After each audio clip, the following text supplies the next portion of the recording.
Listen carefully because what I'm about to share with you is something the mainstream financial media won't touch with a 10-foot pole, and there's a very specific reason why they're staying silent. But before we get into that, I need you to understand something fundamental. We are living through one of the most significant monetary transitions in modern history, and most people have absolutely no idea it's happening right under their noses. Let me paint you a picture. It's March 2023. Silicon Valley Bank collapses. Then Signature Bank. Then First Republic. The financial world is watching in real time as the cracks in the banking system start to show. But here's what nobody's talking about. While retail investors were panicking and selling everything, central banks around the world were doing something very different. They were buying gold at a pace we haven't seen since 1967. Not 2008. Not during the financial crisis. 1967. Let that sink in for a moment. The World Gold Council reported that central banks purchased over 1,000 metric tons of gold in 2023. That's the second highest annual total on record. But here's where it gets interesting. In the first quarter of 2024 alone, they bought another 290 tons. They're not slowing down, they're accelerating. And when you look at who's buying, the story becomes even more revealing. China, Russia, India, Turkey, Poland. These aren't random countries. These are nations that are actively working to reduce their dependence on the US dollar. Now, I want you to think about something. When was the last time central banks were wrong about protecting their wealth? These are the institutions that have access to information you and I will never see. They have economists, analysts, and intelligence that costs billions of dollars to maintain. And they're all moving in the same direction.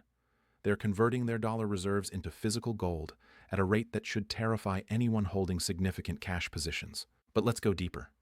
Because the central bank buying is just the surface. Underneath, there's a structural shift happening in the gold market that most analysts are completely missing. The COMEX, which is the primary exchange for gold futures in the United States, is experiencing something unprecedented. The ratio of paper gold to physical gold has reached levels that are mathematically unsustainable. We're talking about claims on physical gold that exceed actual deliverable supply by factors that would make your head spin. Here's how this works. When you buy a gold futures contract, you're essentially buying a promise that you can take delivery of physical gold at a future date. But here's the dirty secret. The vast majority of these contracts never result in physical delivery. They're settled in cash. The system works as long as everyone plays along. But what happens when people start asking for the actual metal? What happens when the music stops and everyone rushes for the exit at the same time? We got a preview of this in March 2020. During the COVID panic, something extraordinary happened. The spread between paper gold prices and physical gold prices blew out to unprecedented levels. You could buy gold on the COMEX for one price, but if you wanted actual physical gold delivered to your door, you were paying premiums of 10, 15, even 20% over spot price. The system nearly broke. The only thing that saved it was the Federal Reserve stepping in with unlimited liquidity. But here's what's different now. The structural imbalances that caused that near break in 2020 haven't been fixed. They've gotten worse. The amount of paper gold claims has increased. The amount of physical gold available for delivery has decreased. And now we have central banks competing with private buyers for that physical supply. It's a powder keg, and the fuse is already lit. Let me tell you about something that happened in 2011 that most people have forgotten. MF Global, a major commodities broker, collapsed. When they went under, customer funds disappeared.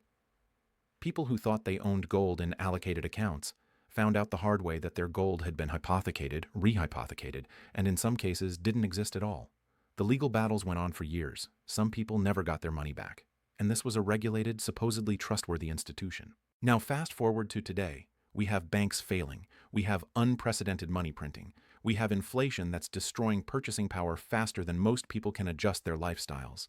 And we have a gold market that's built on a foundation of paper promises that may not be worth the contracts they're printed on. If you're holding gold through an ETF, through a futures contract, through any kind of paper instrument, you need to ask yourself a very serious question. Do you actually own gold, or do you own a promise that someone will give you gold if you ask for it? The smart money already knows the answer to that question. That's why we're seeing this massive shift into physical gold. That's why premiums on physical coins and bars have remained elevated even as paper prices have been relatively stable. That's why mints around the world are reporting record demand and extended delivery times. The people who understand how the system works are getting out of paper and into physical while they still can. Now, I know what some of you are thinking. You're thinking, but gold doesn't pay interest, it doesn't generate cash flow. Why would I want to hold an asset that just sits there? And that's exactly the mindset that the financial industry has spent decades programming into people. They want you to think of gold as a barbarous relic, as something that belongs in a museum, not in a modern portfolio. And there's a very specific reason they want you to think that way. Gold is the only major asset that exists outside the financial system. It's not someone else's liability. When you hold physical gold, you're not dependent on a bank staying solvent, a government keeping its promises, or a company generating profits. It's pure wealth in its most concentrated form that has been recognized as valuable for over 5,000 years of human history. And that terrifies the people who control the current system, because gold is a vote of no confidence in their ability to manage the currency. Think about what's happened to the dollar's purchasing power over the last 50 years. In 1971, when Nixon closed the gold window and ended the last link between the dollar and gold, you could buy a gallon of gas for 36 cents. A new car cost about $3,500. A house cost about $25,000. Today, those same items cost 10, 15, even 20 times more. That's not because cars and houses got more valuable. It's because the dollar got less valuable. And gold has tracked that loss of purchasing power almost perfectly. If you had bought gold in 1971 at $35 an ounce and held it until today, you'd be sitting on gains of over 6,000%. But more importantly, you'd have preserved your purchasing power. You'd still be able to buy roughly the same amount of goods and services with that gold as you could in 1971. That's what gold does. It's not an investment. It's insurance against the inevitable debasement of fiat currency. And right now, that debasement is accelerating. The U.S. national debt just crossed $36 trillion. That's trillion with a T. The interest payments on that debt are now over $1 trillion per year. That's more than we spend on defense, more than we spend on Medicare. And it's growing exponentially. There is no mathematical way to pay that debt back with current tax revenues. The only way out is to inflate it away. And that means printing more money, which means more inflation, which means your dollars buy less and less every single year. But here's where it gets really interesting. The Federal Reserve is trapped. If they raise interest rates to fight inflation, they risk crashing the economy and causing a wave of defaults that would make 2008 look like a minor correction. If they lower interest rates or keep them where they are, inflation continues to erode purchasing power and people lose faith in the currency. They're damned if they do and damned if they don't. And gold is the beneficiary of that impossible situation. Now, I want to talk about something that most people don't understand about gold's price behavior. Gold doesn't move in a straight line. It moves in long cycles that can last years or even decades. From 1980 to 2000, gold was in a bear market. It went from $850 an ounce down to $250. People who bought at the top in 1980 had to wait 28 years just to break even. And during that entire time, financial advisors were telling people that gold was a terrible investment, that it was dead money, that you should be in stocks instead. But here's what they didn't tell you. That 20-year bear market in gold coincided with one of the greatest bull markets in bonds and stocks in history. Interest rates fell from 20% to 1%.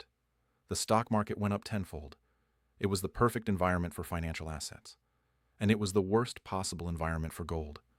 But even during that period, gold never went to zero. It never defaulted. It never got delisted. It just sat there, waiting for its time to come again. And come again it did. From 2000 to 2011, gold went from $250 to $1,900. That's a 660% gain in 11 years. People who had the patience to hold through the bear market and the conviction to buy when everyone else was selling made generational wealth. And then gold corrected again, from 2011 to 2015, falling back to $1,050. And once again, the financial media declared gold dead. Once again, they told people to sell and get into stocks. But look at what's happened since 2015. Gold has quietly, steadily climbed from $1,050 to over $2,600 today. That's a 147% gain while most people weren't paying attention. And more importantly, look at when those gains accelerated. 2020, when COVID hit and governments printed trillions. 2022, when inflation spiked to 40-year highs. 2023, when banks started failing. Gold doesn't care about the narratives. It responds to reality. And the reality is that the monetary system is under more stress than at any point since the 1970s. Quick aside here. because this is important. If you're sitting on $100,000 or more in retirement accounts, you need to understand how gold IRAs work. I put together a free guide that covers exactly how to get physical gold into your retirement account without triggering tax penalties. It's in the description below. This isn't about speculation. It's about protecting wealth you've spent decades building. Worth checking out if that's relevant to your situation. Now, back to where this is all heading, because the next phase of this gold bull market is going to look very different from what we've seen so far. Up until now, gold's rise has been relatively orderly. It's been driven primarily by central bank buying, inflation concerns, and geopolitical tensions. But we're approaching a point where the nature of the buying could change dramatically. And when that happens, the price action is going to shock people who aren't prepared. Let me explain what I mean. Right now, gold is still primarily owned by central banks, wealthy individuals, and a relatively small number of institutional investors. The average person, the average retirement account, the average pension fund has little to no exposure to gold. Most financial advisors still recommend no more than 5 to 10% allocation to gold, if they recommend it at all. But what happens when that changes? What happens when the narrative shifts from gold is a barbarous relic to gold is the only safe haven in a collapsing monetary system? We've seen this movie before. In the late 1970s, gold went from $200 to $850 in less than 2 years. That's a 325% gain in 24 months. And that happened in an era before high-frequency trading, before ETFs, before retail investors could buy gold with a few clicks on their phone. The amount of money that could flow into gold today, if sentiment shifts, is orders of magnitude larger than what was possible in 1980. And the supply of physical gold available to meet that demand is actually smaller, because so much of it is already locked up in central bank vaults and private hands that aren't selling. Think about the math for a second. The entire above-ground supply of gold in the world is estimated at about 200,000 metric tons. At current prices, that's worth roughly $14 trillion. That sounds like a lot until you compare it to other asset classes. The global stock market is worth over $100 trillion. The global bond market is worth over $130 trillion.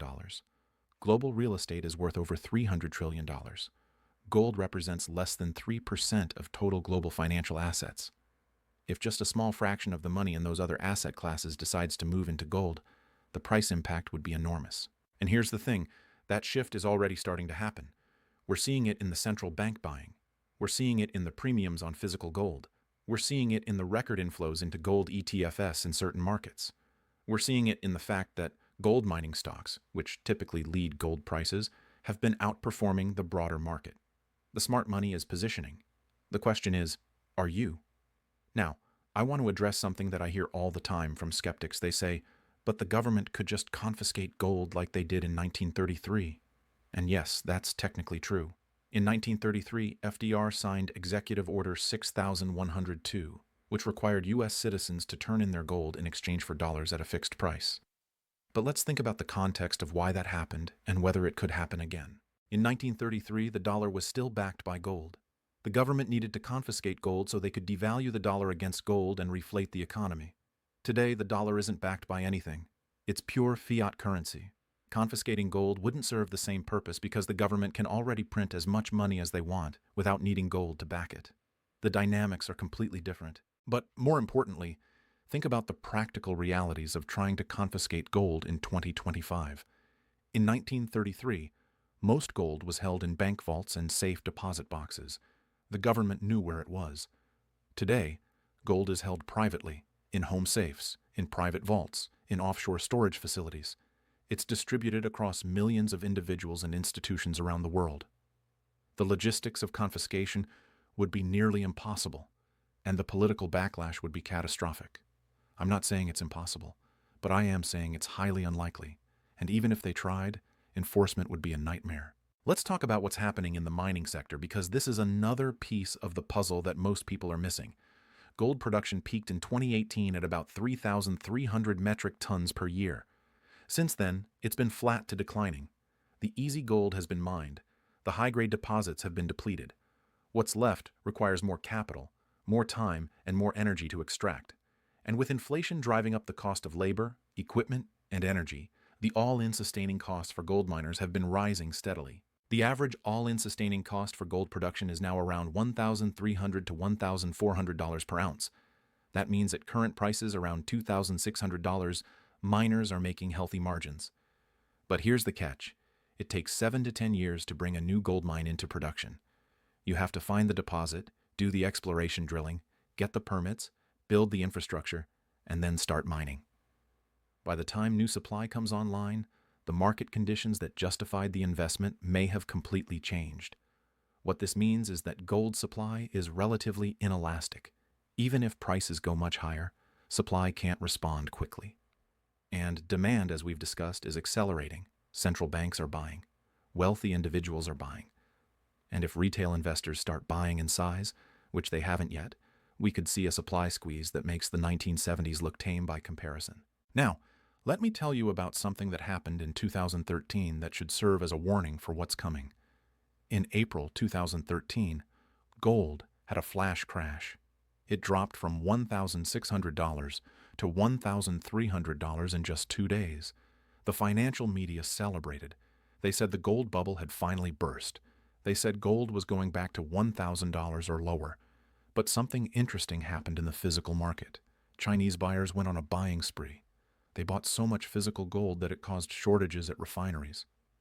The Shanghai Gold Exchange saw record volumes, and within 2 years, gold had bottomed and started its next leg higher. The lesson from 2013 is that price drops in the paper market create buying opportunities in the physical market, and the buyers who step in during those drops are typically the ones who understand the long-term fundamentals. They're not trading, they're accumulating, and they're willing to be patient because they know that the structural drivers for higher gold prices haven't changed. They've only gotten stronger. So where does this leave us today? We're at a critical juncture. Gold is trading near all-time highs, but the fundamentals supporting higher prices are stronger than they've ever been. We have unprecedented money printing. We have central banks buying at record pace. We have a banking system that's more fragile than most people realize. We have geopolitical tensions that are escalating, not de-escalating. And we have a gold market structure that's built on a foundation of paper promises that may not withstand a real test of physical demand. The window to act is closing. Not because gold is going to disappear or become unavailable, but because the price at which you can acquire it is likely to be much higher in the near future. Every major bank, from Goldman Sachs to Bank of America to J.P. Morgan, has raised their gold price targets for 2025. They're seeing what I'm seeing. They're seeing what the central banks are seeing. The question is, are you seeing it too? Here's what I want you to understand. This isn't about getting rich quick. This isn't about speculation or trading. This is about recognizing a fundamental shift in the global monetary system and positioning yourself accordingly. Gold has been money for 5,000 years. Fiat currencies have an average lifespan of 27 years. The current dollar system, untethered from gold since 1971, is 54 years old. It's already lived twice as long as the average fiat currency. And the stresses on the system are mounting every single day. When you hold physical gold, you're not making a bet that the world is going to end. You're making a bet that human nature doesn't change. You're making a bet that governments will continue to print money to solve their problems. You're making a bet that people will continue to seek safety when they see their purchasing power eroding. And you're making a bet that 5,000 years of history is a better guide than 50 years of modern monetary theory. The holders who act now, who understand what's happening, and position themselves accordingly, are going to look back on this moment as one of the most important financial decisions they ever made. Not because they timed the exact bottom or caught the exact top, but because they recognized a structural shift and had the courage to act on it while others were still debating whether gold was relevant in a digital age. The answer to that question, by the way, is becoming clearer every day. Gold is more relevant now than it's been in 50 years. And the people who understand that, who see what the central banks are doing, who recognize the unsustainable nature of our current monetary system, are the ones who will preserve and grow their wealth through what's coming next. The window is open, but it won't stay open forever. The time to act is now, before the crowd realizes what's happening and the premiums on physical gold make it prohibitively expensive for average investors to acquire meaningful positions. This is your moment. Don't let it pass you by.